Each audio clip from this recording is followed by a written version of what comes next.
అన్న నమస్తేనా. లవ్లోకి రావడానికి ఎందుకంటే కారణం ఆళ్ళగడ్డ తాలూకా దొన్నిపాడు గ్రామంలో దొన్నిపాడు మండలం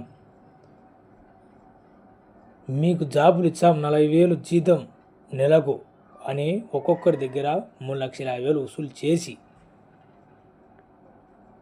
కనీసం మొత్తం 3 కోట్లు అవుతుందంట. వాళ్ళు ఇప్పటికీ ఆచూకీ కనిపించలేదంట. ఎంత మోసం చేసినారన్న పేద ప్రజలన్న కొడుకుల మీద ఎంతో నమ్మకం పెట్టుకొని ఎంతోమందికి పనులకు పోయి నానాక పనులకు కూలి పనులకు ప్రతి ఒక్క పని పోయి వాళ్ళకు మీకు డబ్బులు ఇచ్చి మీరు జాబులు ఇచ్చామని ఇంత మోసం తెచ్చి వాళ్ళు పేద ప్రజలు ఎట్లా బతుకుతారన్న, వాళ్ళు పురుగుల మందులు తాగి సచ్చామంటున్నారన్న. కనీసం కొద్దిగా వీరారెడ్డి మహేష్ రెడ్డి అంట, వాళ్ళ కనీసం ఏమనబట్టదు, ఎంతైనా బూతులు వచ్చినాయి. కనీసం మీకు కొద్దిగా తెలివిందా పేద ప్రజలు మోసం చేయాలని? ఎలా అనిపించిందిరా నాయనా మీకు? నేను ఎవరిని తిట్టదలుచుకోలేదు, కానీ నాకు ఎందుకో తిట్టాలనిపించింది మిమ్మల్ని. ఎందుకురా నాయనా, ఎందుకురా మీకు ఈ జీవితం బతికేదానికన్నా చచ్చిపోయేది మేలురా. పేద ప్రజలు మోసం చేసి బ్రతికేదానికన్నా చచ్చిపోయేది మేలురా అన్నా.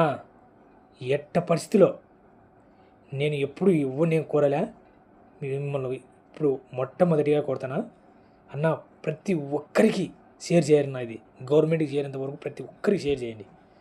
ఎందుకంటావో ఈ ప్రతి ఒక్కరికి షేర్ చేసి ఇలాంటివి మోసాలు ఎవరు చేయకూడదు. గవర్నమెంట్ చంద్రబాబు, పవన్ కళ్యాణ్, నారా లోకేష్ ప్రతి ఒక్కరికి అందే వరకు షేర్ చేయన్నా. ఏందన్నా పేద ప్రజలన్నా అన్న, కూలి పని చేసి బతికేటోళ్ళన్నా, కూలి పని చేసి బతికేటోళ్ళను జాబులు ఇచ్చామని మోసాలు చేసి మీకు కొద్దిగా తెలివిందన్నా. ఇంత మోసాలు చేస్తున్నారు, మోసాలు చేసి బతికేనా అనిపించింది నాకే. అసలు ఆళ్ళగడ్డ మండలంలో మా జిల్లాలో ఇలా జరగడం మొట్టమొదటిసారి. ఏంది నాకే సిగ్గు అనిపించింది. కొద్దిగా అన్న ప్రతి ఒక్కరు షేర్ చేయన్న, ఈ వీడియో ఒక్కటి షేర్ చేయన్న, ప్రతి ఒక్కరు షేర్ చేసి గవర్నమెంట్కి చేరేంత వరకు షేర్ చేయన్న. ఈ గవర్నమెంట్కి చేరాలి.